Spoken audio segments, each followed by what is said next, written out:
말씀 봉독하겠습니다. 말씀은 룻기 4장 13절에서 22절까지입니다. 룻기 4장 13절에서 22절까지입니다. 이에 보아스가 룻을 맞이하여 아내로 삼고 그에게 들어갔더니 여호와께서 그에게 임신하게 하심으로 그가 아들을 낳은지라. 여인들이 나오미에게 이르되 찬송할지로다. 여호와께서 오늘 내게 기업 부를 자가 없게 하지 아니하셨도다. 이 아이의 이름이 이스라엘 중에 유명하게 되기를 원하노라. 이는 내 생명의 회복자이며 내 노년의 봉양자라. 곧 너를 사랑하며 7 아들보다 귀한 내 며느리가 낳은 자로다 하니라. 나오미가 아기를 받아 품에 품고 그의 양육자가 되니 그의 이웃 여인들이 그에게 이름을 지어주되 나오미에게 아들이 태어났다 하여 그의 이름을 오벳이라 하였는데 그는 다윗의 아버지인 이새의 아버지였더라. 베레스의 계보는 이러하니라.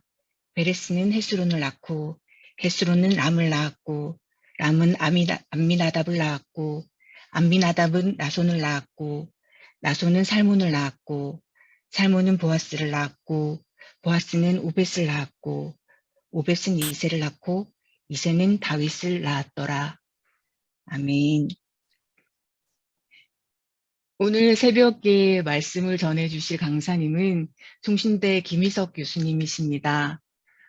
신대원에서 교수님께 수업을 들을 때 교수님께서 전해주시는 하나님이 너무 좋아서 수업 때마다 기쁘게 들었던 기억이 있습니다. 이 시간 김희석 교수님을 통해서 하나님께서 우리에게 전해주실 말씀을 첫 물결 인생이란 제목으로 선포하실 때 큰 은혜 받으시기 바랍니다. 여러분 안녕하세요. 반갑습니다. KR 컨퍼런스 수요일 새벽에 룻기 말씀을 통해서 하나님께서 우리 모두에게 귀한 은혜를 주시기를 소망합니다. 룻기는 우리가 잘 알고 있는 책입니다. 말씀을 연구하는 중에 이 룻기가 우리 인생의 전환점에 대해서 알려주시는 하나님의 뜻이 있는 책이다라고 생각하게 됩니다. 전환점에 관한 책인 것입니다. 두 가지 의미에서 그렇다고 할 수 있으리라 여겨집니다. 첫 번째는 개인과 가정 사이에 있어서 그렇습니다. 룻과 나오미의 인생이 인생의 최저 지점을 지나다가 룻기 마지막 4장에 가게 되면 하나님께서 그들을 회복시키셔서 존귀하게 사용하시는 주님 나라의 기둥 같은 일들로 쓰임받게 되는 전환의 역사가 룻기에 보여지고 있습니다. 두 번째로 또한 이스라엘의 민족 역사, 구속사에 있어서도 그러합니다. 우리가 너무 잘 아는 것처럼 룻기는 사사기와 사무엘서 사이에 위치해 있지요.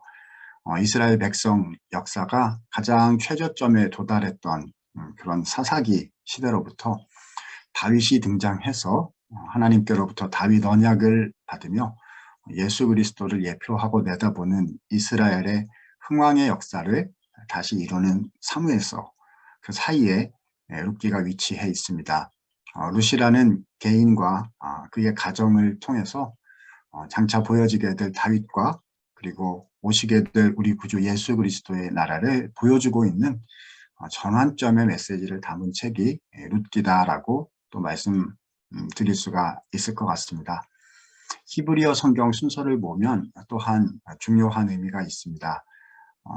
이 룻기는 잠언 바로 뒤에 나타나는 책입니다. 성경 히브리어 원문 책의 순서에 따르면 그러합니다.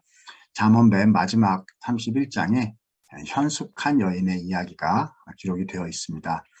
그런데 룻기에는 룻기 3장 본문에 보면 보아스가 룻을 향해서 내가 현숙한 여인인 줄을 모두가 안다 라고 말씀하는 내용이 나오지요. 이때 현숙이란 말이 하이일이라는 말인데 바로 잠언 31장의 현숙한 여인과 연결이 됩니다. 또한 룻기 2장에서 보아스를 향해서 유력한 자다라고 이야기를 할 때에 역시 동일한 원어가 쓰이고 있는 것을 보게 됩니다. 따라서 이 룻기는 여호와를 경외하는 참 지혜자들의 이야기다라고 볼 수가 있겠지요. 여러 가지 의미에서 룻기는 우리에게 이 시대를 살아가는 우리와 우리 신학생들과 신학교와 교회에게 중요한 하나님의 메시지를 전달해 주시는 책이다라고 생각하게 됩니다. 우리가 잘 아는 바와 같이 룻기를 처음 딱 열면 나오미가 두 명의 며느리를 데리고 유대 땅 베들레헴으로 모압으로부터 돌아가는 장면이 나타납니다. 요즘 같은 현대 사회에서도 남성들, 아버지와 아들들이 다 죽고 여성들만 남았다는 것은 그 집안이 큰 어려움에 처했고 살 길이 사실 매우 어려워진 것이다라고 볼 수도 있을 것입니다. 그런데 하물며 여성의 사회적 지위가 거의 존재하지 않았다라고 그렇게 여겨지는 고대 사회 이스라엘에서요. 이렇게 여성들만 남았다는 것은 사실상 그 집안이 막바지에 이르렀고 소망이 없다라고 표현했어야 정상일 것입니다. 정확한 내용은 본문에 직접적으로 기록되어 있어 알 수는 없지만 사사기의 시대적 배경으로 생각을 해보자면 나오미 시대에 하나님을 섬기지 않는 그런 일들이 일어났고 또 엘리멜렉과 나오미 그 가족 역시 하나님께 대한 신앙을 올바로 실천하지 못했기에 모압으로 이주해 간 것이라고 볼 수가 있겠고요. 그래서 하나님께서 직접적으로 그리 하셨는지 본문에 기록되어 있어 알 수는 없지만 아마도 하나님의 땅을 떠나서 모압으로 이주해 간 이유 때문에 그 영향 때문에 이런 비극이 그들의 가족을 찾아온 것이 아닌가 생각할 수 있겠습니다. 그런데 하나님께서 이스라엘에게 다시 복을 주셨죠. 하나님이 그 땅을 복 주셨다, 고향을 복 주셨다라는 소식을 듣고 나오미가 유대 땅 베들레헴으로 다시 발걸음을 옮기게 된 것입니다. 그렇습니다. 어쩌면 우리 시대도 우리의 신학교들도 이런 어려운 지점을 지나고 있는 그런 타이밍이 아닌가 생각해 보게 됩니다. 여기서 우리가 할 수 있는 길은 돌아가는 것입니다. 하나님께로 돌아가는 것이지요. 복을 주시는 하나님, 은혜를 주셔서 회복시켜 주실 하나님을 향해서 한 걸음 한 걸음 내디디고자 하는 것이 우리가 해야 하는 바로 그 첫 일이 아닐까 생각하게 됩니다. 바로 이런 일들이 룻기 1장을 통해서 기록이 되고 있는 것입니다. 룻기는 4장으로 이루어져 있기 때문에 사실 내용이 굉장히 많고 새벽 한 번에 설교 말씀을 통해서 나눌 수 있는 것보다 훨씬 많은 깊은 메시지들이 나타나고 있지요. 저는 오늘 짧은 시간에 그렇기 때문에 룻기 전체를 말씀드리기는 어렵겠고요. 룻기에 나오는 한 측면, 룻기 말씀의 한 가지 측면에만 집중해서 그 측면의 이야기를 가지고 룻기 스토리를 말씀드리며 우리의 기도의 제목으로 삼고 싶습니다. 그래서 주제를 정리를 해보았습니다. 제가 오늘 말씀드리려는 룻기의 주제는 은혜를 베푸는 헌신의 삶입니다. 은혜를 베푸는 헌신의 삶입니다. 성경 말씀에 은혜라는 단어가 성경 전체에 굉장히 많이 나타나고 있고 신학적으로 그렇고 또 각 본문에서 깊고도 넓은 정말 하나님의 크신 은혜를 보여주는 다양한 설명들이 존재할 것입니다. 그런데 룻기를 본문 중심으로 룻기 안에서 살펴보다 보면 룻기에서 말씀하는 은혜는 한 가지 중요한 특성을 드러낸다고 생각하게 됩니다. 바로 베풀지 않아도 되는 데까지 더 베푸는 것, 베풀지 않아도 되는 데까지 더 하기로 하는, 바로 그것을 룻기가 은혜라고 설명하고 있다라는 사실입니다. 여기까지 하면 되는 겁니다. 정해진 데가 있습니다. 율법 규정에 의하면 거기까지 해도 충분히 순종을 하고 하나님의 말씀의 기준에 맞추었다고 생각이 됩니다. 그런데 그거보다 더 많이 하기로 하는 거고요. 그거보다 더 이상 하기로 하는 거고요. 그거보다 더 나아가서 더 하기로 하는 것. 그것을 룻기가 은혜라고 부르고 있다는 사실입니다.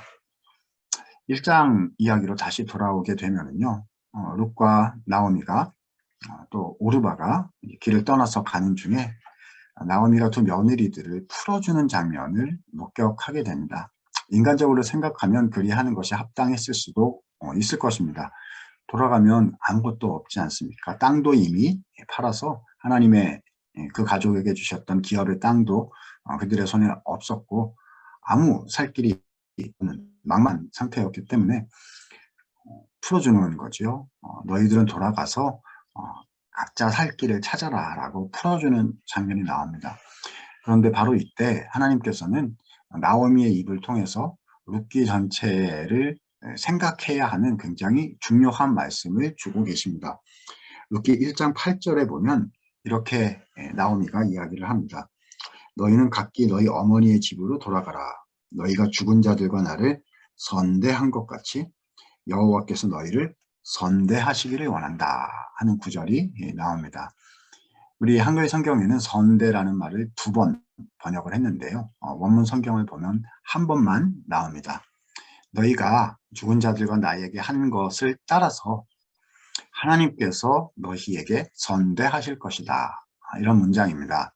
이때 선대란 헤세드라는 말이고요. 그래서 은혜 혹은 인자라는 말로 번역을 할 수가 있는 룻기의 중요 주제어가 되는 것입니다. 나오미의 입을 통해서 하나님은 약속해 주시는 거죠. 너희의 모든 행함을 보시는 하나님께서 너희에게 크신 은총, 은혜를 부어주실 것이다. 룻기 전체의 주제는 그래서 하나님의 은혜입니다. 사람이 주인공이 아니고요. 룻도 주인공이 아니고 나오미도 보아스도 주인공이 아니고 우리 하나님께서 역사의 주인공이신 거지요.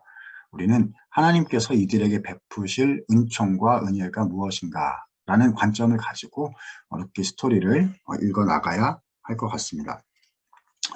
자, 나오미가 이렇게 룻을 풀어주는 그런 이야기를 하자 오르바는 돌아갔지만 룻은 나오미와 함께 가겠다는 고백을 하게 됩니다. 우리가 너무 잘 알고 있는 1장 16절에 룻이 이렇게 반응을 합니다. 중간부터 읽겠습니다. 1장 16절입니다.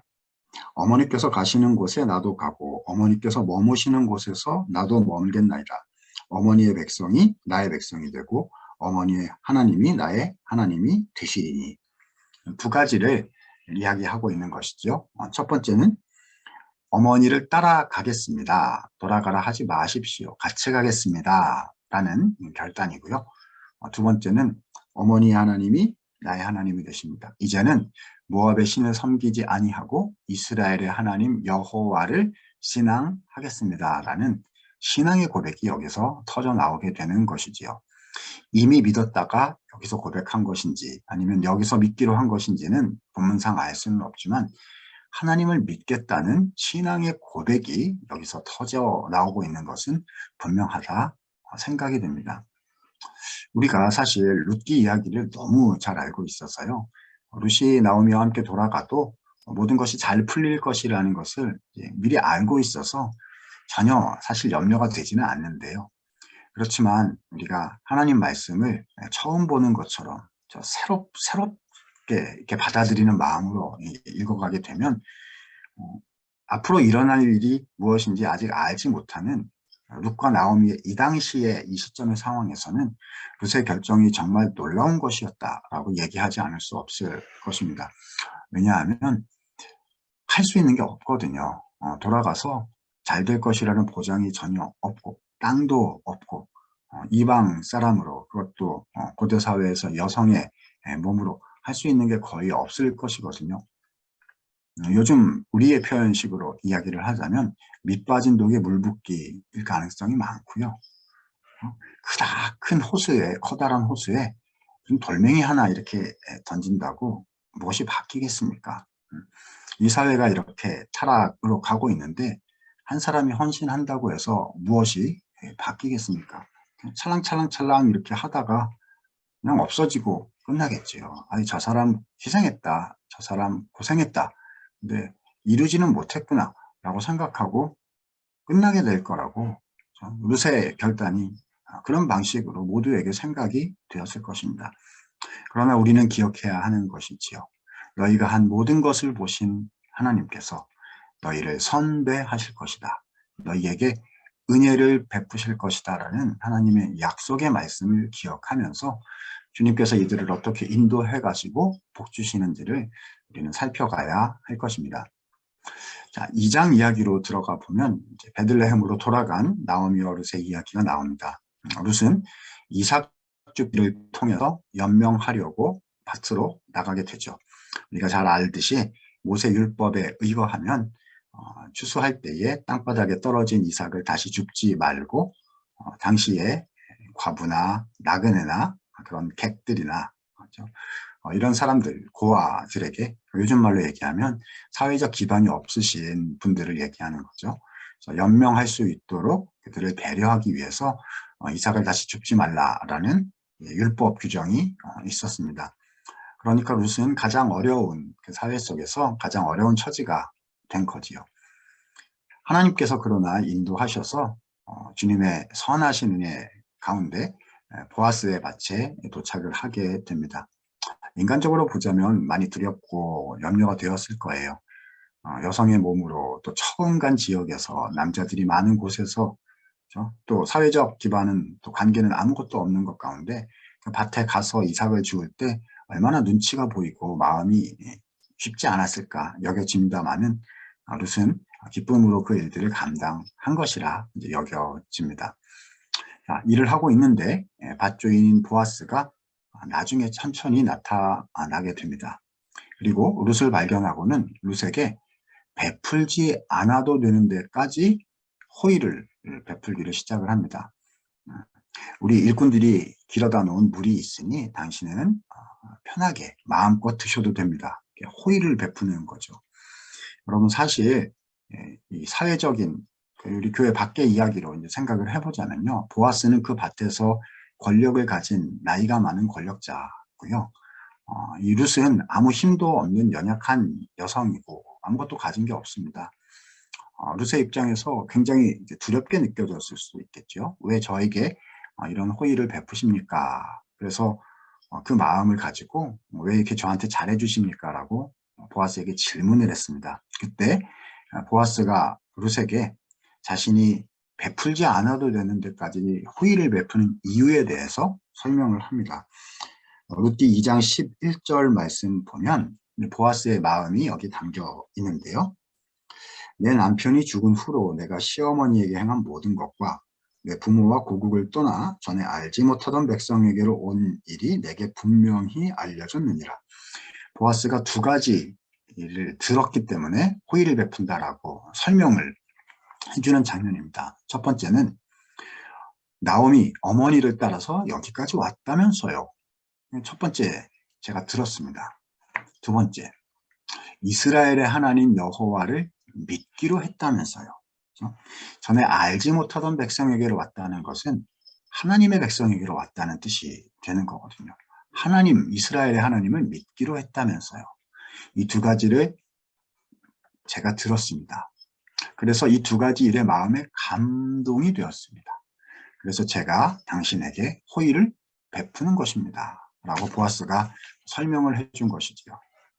여러분 생각해보면 보아스가 룻에게 호의를 베푸는 이유인 이 두 가지는 우리가 이미 본 바 1장 16절에서 룻이 나오미에게 고백했던 두 가지와 일치합니다. 따라가겠습니다 한 것과 이스라엘의 하나님을 신앙하겠습니다 한 이 두 가지가 룻의 이 커다란 호수에 그냥 돌멩이 하나 던져서 찰랑하고 끝날 줄 알았던 그 룻의 신앙의 결단이요. 물결이 되어 가가지고 보아스라는 사람의 마음에 이렇게 가서 닿은 것입니다. 그러자 하나님께서 그 보아스의 마음에 그것이 감동이 되게 하셔서 보아스로부터 반향의 물결, 또 다른 물결이 베풀지 않아도 되는 은혜를 베푸는 물결이 이렇게 다시 일어나게 된 것이지요. 사람 생각에는 그 물결은 가다 없어질 줄 알았으나 하나님께서는 더 큰 물결로 새롭게 일어나도록 역사해 가고 계신다는 사실을 우리는 본문을 통해서 분명히 발견하게 되는 것입니다. 보아스는 여기서 끝나지 않았습니다. 하나님께서 너에게 복 주시리라 룻을 축복하기까지 했고요. 또 축복을 한 후에 그냥 지나가지 아니하고 오히려 하나님께서 복 주시리라고 한 그 자신의 말을 실제로 실천하기까지 합니다. 일꾼들에게 특별히 명령해서 이제부터는 이삭을 안 줍는, 땅에 떨어진 것을 안 줍는 그 정도가 아니라 오늘부터는 룻을 위해서 이삭들을 일부러 땅바닥에 버리도록 한다 라는 데까지, 베풀지 않아도 되는 데까지 계속해서 호의를 베푸는 보아스의 모습을 본문을 통해서 우리는 찾아볼 수가 있습니다. 3장으로 가보도록 하겠습니다. 자, 시어머니 나오미가 모든 상황을 파악을 하고서 룻과 보아스를 결혼시키겠다라고 계획을 세우게 되지요. 사실 그러나 룻과 보아스를 결혼하는 것은 많은 한계가 존재하는 일이었습니다. 룻의 입장에서 보자면 보아스는 룻보다 나이가 상당히 연배가 높은 인물이었기 때문에 과연 이 결혼이 젊은 여인이 나이 많은 남자에게 가려고 할 것인지 좀 인간적인 염려가 좀 됩니다. 그런데 그것은 그렇다 하더라도 보아스의 입장에서 보았을 때 룻과 결혼한다는 것은 아주 큰 희생을 치루어야 하는 일이 되기 때문에 굉장히 이 결혼이 성사가 안 될 것처럼 염려가 되는 상황이었습니다.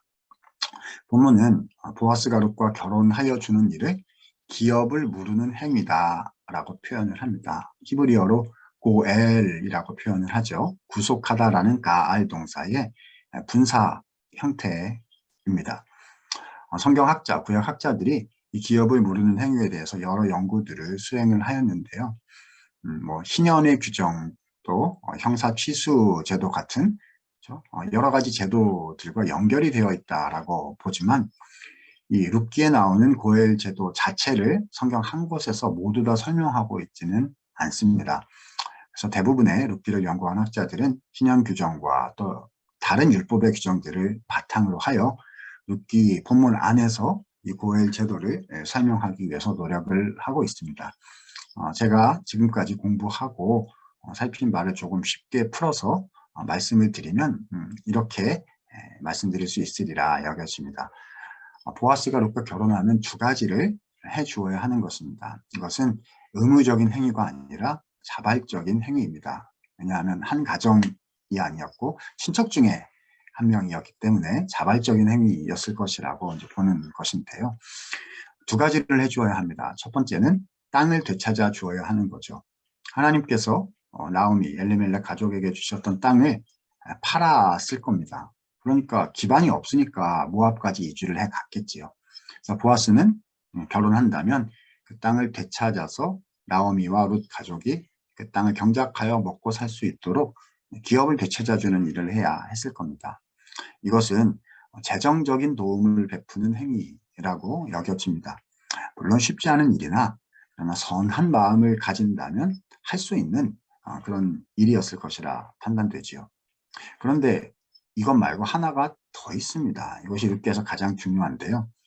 고엘이 된다는 것은, 기업 무르는 자가 된다는 것은, 자, 보아스가 룻과 결혼을 했을 때 거기서 아들이 태어나게 되면 그 아들이 보아스의 아들이 아니라 룻의 죽은 전 남편인 말론의 후사가 되게 하는 일, 그것을 기업을 무르는 일이라고 본문은 표현하고 있는 것입니다. 우리 한국말 개념에는 잘 없지 않습니까? 그렇죠? 결혼해서 무슨 이제 한국말 표현으로 시바지 뭐 이런 표현들은 있을 거예요. 그러니까 여성이 희생을 감당하는 그런 표현이죠. 근데 이거는 룻이 희생을 감당하는 일이라기보단 보아스가 자신의 아들을 죽은 친척의 아들로 이렇게 주어야 하는 그런 행위였다는 겁니다. 그러니까 인간적인 계산으로 살펴보자면 이 기업을 무르는 행위는 너무 큰 희생을 치루어야 하는 일인 것이죠. 재정을 들여서 도와야죠. 인생 자기 시간을 내고 누군가와 결혼을 해서 살아주어야 하는 것이고, 심지어는 자기의 아이를 죽은 전 남편의 후사로 이렇게, 그러니까 인간적인 계산으로라는 누구라도 하려고 하지 않을 법한 그런 일이었다는 것입니다. 나오미가 이런 사실을 너무나 잘 알고 있었기 때문에 룻과 보아스를 결혼시키려고 할 때 인간적인 어떻게 보면 그런 꾀를 좀 동원한 것이 아닌가 판단되어집니다. 바로 룻이 보아스가 잠자고 있는 타작마당에 밤에 가도록 명령을 나오미가 한 것이죠. 3장 4절 보면 이렇게 표현합니다. 너는 그가 눕는 곳을 알았다가 들어가서 그의 발치 이불을 들고 거기 누우라. 그가 내 할 일을 너에게 알게 하리라. 물론 좋은 의미로 가서 대화하고 이야기를 나누라 할 수 있지만요. 제가 룻의 입장이라면 마음이 서운하지 않았을까, 부담스럽지 않았을까 싶습니다. 어른들께서 직접 말씀 나누셔서 룻이 보아스를 향해서 혼담을 제시했더라면 좋아 보이잖아요. 근데 나오미는 그렇게 하고 싶지 않았던 거죠. 며느리 네가 알아서 해라는 것이고요. 그때 여성의 입장에서 아주 부담스러울 수 있는 저 밤에 잠자고 있는 남자에게로 가서 발치 이불을 들고 거기 누우라는 부담스러운 명령을 하는 것입니다. 저는 부족하고 저는 부족한 게 많아가지고요. 만약에 나오미가 제가 룻의 입장에 있었다면 나오미가 그런 명령을 저에게 했다면 저는 안 한다고 했을 것 같습니다. 어머니가 하시죠. 어머니 너무 하십니다. 제가 여기까지 따라와서 어머니 위해서 이삭 죽게 하면서 이런 인생 살고 있는데 밤에 남자한테 가라 하십니까? 라고 못하겠다 했을 것 같습니다. 너무 한다고 마음에 상처가 됐을 것 같아요. 어머니 싫습니다 했을 것 같습니다. 그런데 룻은 그렇게 하지 않았습니다. 3장 5절에 보니까 어머니의 말씀대로 다 행하겠습니다 라는 순종의 모습을 보입니다. 베풀지 않아도 되는 데까지 또 베풀고 있는 룻의 모습을 발견하고 저는 마음에 도전이 되고 감동이 됩니다. 저하고 달라서요. 룻의 모습이요. 감동이 많이 되었습니다. 보아스의 입장에서 한번 생각해 보겠습니다. 여러분 보아스가 밤에 잠을 자고 있는데 보니까 여인 한 명이 자기한테 밤에 온 거예요. 어떻게 해야 되겠습니까? 제가 보아스라면 깜짝 놀랐을 것 같아요. 좀 놀랐을 것 같습니다. 저 묻습니다. 왜 왔습니까? 넌 누구냐? 이렇게 묻고 왜 왔는지 물으니까 룻이 보아스에게 이리 대답합니다. 당신은 우리 가족의 기업 물을 자가 되십니다. 무슨 말이죠? 당신 인생 나한테 내놔라는 말입니다. 돈 내놓으라는 거죠. 땅 되찾아야 되겠다는 것이고요.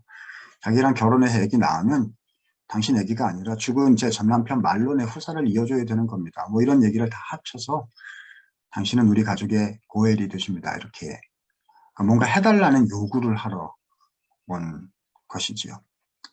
제가 보아스 입장이면요. 저는 좀 화가 날지도 모르겠습니다. 좀 잘해주고 밭에서 좀 잘해주고 어려우니까 불쌍히 여겨 이렇게 했더니 더 큰 거 달라고 그것도 밤중에 이렇게 온 거잖아요. 이상한 가족이구나 라고 저는 생각했을지도 모르겠습니다. 그런데 보아스는 그리하지 않았습니다. 왜냐하면 룻과 나오미의 가족이 이상한 가족이 아니라는 것을 그들이 하나님의 뜻을 행하고 순종하는 은혜의 삶을 사는 가족이었다는 것을 보아스가 알고 있었기 때문이지요. 3장 10절에 보아스가 룻에게 이렇게 룻을 칭찬하는 말이 나옵니다.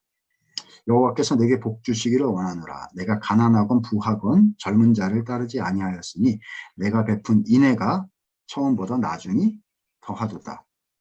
이때 인애가 바로 헤세드라는 단어이고 우리가 보고 있는 룻기의 주요 주제 중에 하나인 은혜, 은총이라는 주제죠.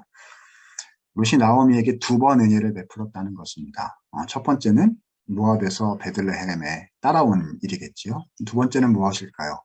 바로 이 밤중에 시어머니의 명령을 받아 남성인 나에게 부담감과 염려와 부끄러움을 무릅쓰고 가족을 다시 회복시키고자 나에게 이렇게 요청하러 온 당신을 보니 어머니에게 가족에게 또 한 번 은혜를 베풀고 있는 당신의 모습을 발견합니다.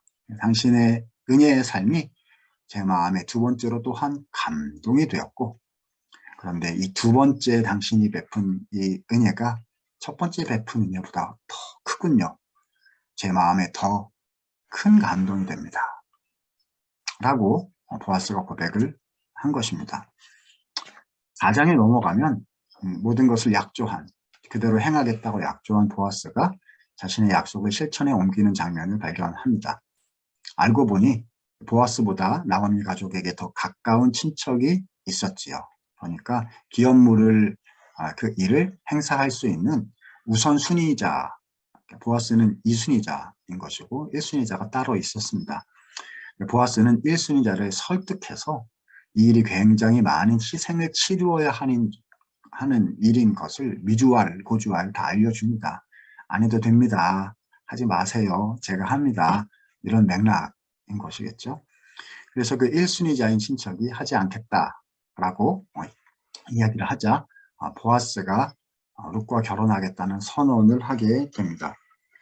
4장에 보시면은요, 여기에 이런 표현이 있습니다. 4장 10절에 보니까 말론의 아내 모압 여인 룻을 사서 나의 아내로 맞이하고, 말론의 아내라고도 되어 있고 모압 여인이라고까지 되어 있습니다. 그 죽은 자의 기업을 그의 이름으로 세워 그의 이름이 그의 형제중과 그곳 성문에서 끊어지지 아니하게 하매 너희가 오늘날 증인이 되었느니라. 자신의 기업을 세우는 것이 아니라 죽은 룻의 전 남편 말론의 기업을 세우는 일임을 공언하는 거지요. 아이가 태어나면 말론의 후사가 되는 것이고 보아스의 후사가 되지 않는 일이 되는 겁니다. 이렇게 보아스는 룻에게 은혜를 또 베풀었습니다. 여러분 생각해보면 룻이 처음에 일으킨 은혜의 물결이 보아스에게 가서 닿았고 그것이 더 큰 물결로 룻에게 되돌아왔고 그러자 룻은 보아스에게 룻은 나오미 가정을 위해서 또 한 번 두 번째 은혜를 베풀었고 그것이 보아스에게 가서 닿자 더 큰 물결이 되어서 돌아와 결국 이 가정을 회복시켰다는 것입니다. 한 가지가 남았습니다. 1장 8절에 이 모든 것을 지켜보신 우리 하나님께서 너희에게 은총 은혜를 베푸실 것이다. 나오미를 통해서 주셨던 말씀이 있었죠. 하나님께서는 더 베풀지 않아도 되는 은혜를 어떻게 이들에게 베푸신 것일까요? 룻과 보아스에게 각각 생각해 보아야 할 것 같습니다. 4장 17절 말씀에 보면 하나님께서 베푸신 한 가지 은혜의 내용이 나타나게 됩니다. 17절에 보면 아이가 태어났습니다. 그 이름을 오벳이라 하였는데 그는 이새의 아버지인 다윗의 아버지인 이새의 아버지였더라 라고 기록하시죠. 우리가 잘 아는 바와 같이 보아스 어르시 결혼해서 오벳이 태어났고 오벳이 이새를 낳고 이새가 다윗을 낳게 되는 것입니다. 룻은 다윗 왕의 증조모가 되는 것이며 마태복음 1장에 기록된 바와 같이 장차 오실 구주 예수 그리스도의 조상으로 그렇게 성경에 기록이 되는 하나님의 놀라우신 은혜를 누렸습니다. 하나님께서 룻에게 이렇게까지 안 해주셔도 괜찮았을 겁니다. 왜냐하면 보아스라는 좋고 선한 남자 만나서 좋은 가정 이루고 평생 복되게 살았으니까요. 그러나 우리 하나님은 더 큰 은혜를 주시기를 원하셨습니다. 약속하셨기 때문이죠. 하나님께서도 너희에게 베풀지 않아도 되는 데까지 은혜를 베풀어 주실 것이다. 약속하셨기 때문입니다. 그러면 보아스가 받은 은혜는, 보아스에게 주신 은혜는 무엇일까요? 그것이 룻기 4장 18절부터 22절 족보에 나타납니다. 성경의 족보는 매우 특별한 의미를 가지고 본문에 기록이 되는데요. 룻기의 경우는 이 스토리의 맨 마지막에 족보가 기록이 되어 있습니다. 읽기 전에 설명드린 거 다시 말씀드리면요. 태어난 아기는 보아스 아기가 아니고 엘리멜렉과 말론의 후예가 되어야 하는 것입니다. 룻기의 설명에 따르면 그러합니다. 실제로 어떻게 되어 있을까요? 자, 20절부터 읽어보면 이렇게 기록하십니다. 암미나답은 나손을 낳았고 나손은 살몬을 낳았고 살몬은 보아스를 낳았다. 보아스의 이름이 기록이 되어 있습니다. 보아스는 오벳을 낳았고 오벳은 이새를 낳았고 이새는 다윗을 낳았더라. 하나님께서는요. 이 모든 것을 보신 후에 룻과 보아스가 행한 것을 보시고 흡족히 여기사, 하면 하나님께서 원하시는 주님의 마음에 합당한 삶을 보아스와 룻이 살아냈기 때문이지요. 흡족히 여기사 기뻐하시며 보아스에게 베풀지 않아도 되는 데까지 더 큰 은총을 허락해 주셨습니다. 보아스로 하여금 다윗의 조상으로 기록되게 하시며 구주 예수 그리스도의 조상으로 기록되게 하시는 은혜를 베푸신 것입니다. 사랑하는 여러분, 그렇습니다. 룻기의 메시지는 은혜를 베푸는 삶을 살라는 것입니다. 다른 말로 표현하면 의무를 초월한 사랑의 헌신, 하나님을 향한 헌신과 이웃과 믿지 아니하는 자들과 주님의 나라를 위한, 그러니까 복음을 전하고 사람을 키우는 헌신을 하는 것인데, 의무를 뛰어넘어 초월한 사랑의 헌신을 하는 삶을 살라고 룻기는 우리에게 알려주고 있는 것이지요. 그런데 세상은 그렇게 말하지 않는 것 같습니다. 반대로 우리에게 늘 말해주는 것 같고요. 아직도 부족하고 연약한 저의 마음, 인간적인 마음 역시 그리 살지 말라고 늘 저에게 속삭이는 것을 발견하게 됩니다. 세상과 또 사단의 유혹의 음성이 또 우리에게 그렇게 이야기하는 것이지요. 왜 네가 하냐? 왜 너 혼자 하냐? 안 한 사람 많고 너는 충분히 했고 이 정도 했어도 하나님이 기뻐하실 것이 분명한데 왜 당신이 내가 더 해야 되느냐라고 날마다 듣게 되는 것 같습니다. 그런데 룻기 말씀은 그것은 사람의 방식이고 하나님이 원하시는 삶의 모습은 다르다라고 우리에게 분명히 알려주신다라고 생각이 되어집니다. 왜 그러할까요?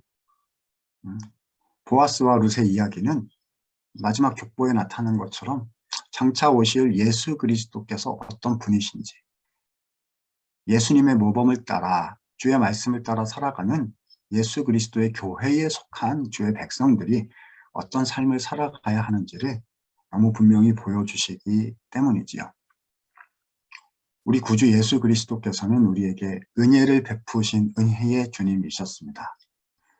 창조주이신 그분께서 사람이 되어 성육신하여 이 땅에 오셨으며 심판주이신 그분께서 우리를 위하여 심판의 제물이 되어 주셨지요.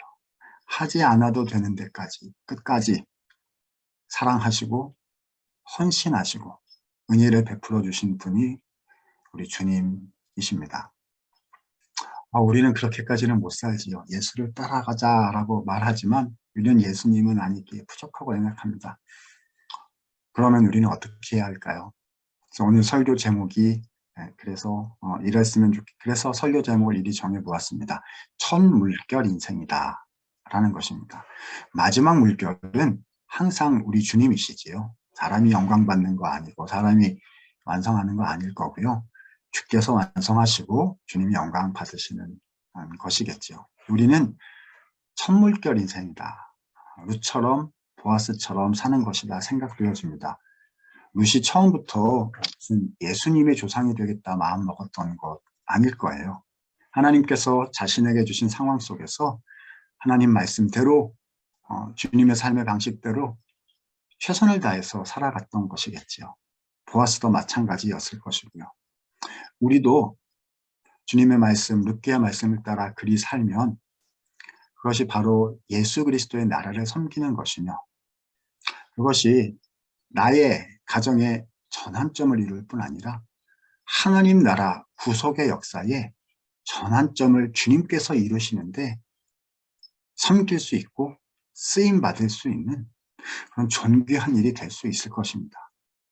눈에 보일 때 주님, 제가 조금 더 사랑하고 기도하고 헌신해야 하는 것이군요. 눈에 보일 때 조금 더 하기로 하는 것. 그리고 누군가가 그런 의무를 초월한 사랑의 헌신을 하고 있을 때 그냥 혼자 내버려 두고 무관심한 것이 아니라 보아스가 했던 것처럼 함께 동참하고 함께 하기로 하며 내가 할 수 있는 역할을 감당하는 것.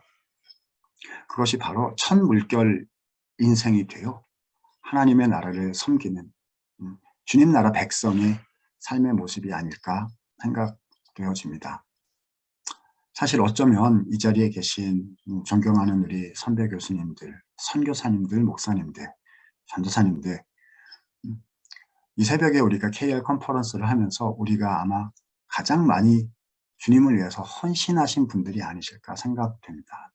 이 교수님들 이렇게 모이셔서 그동안 기도해 오신 이런 일들, 다른 분들이 쉽게 하지 못하는 일들을 감당해 오신 너무 귀한 모임이라고 생각합니다.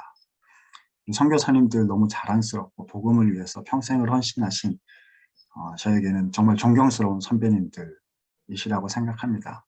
우리 후배 목사님, 강도사님, 전도사님들도 동일한 주님께 헌신하신 분들이시지요. 사실 헌신하라는 얘기는 교회 일 안 하고 전도 안 하고 이런 사람들한테 해야 되는 얘기인데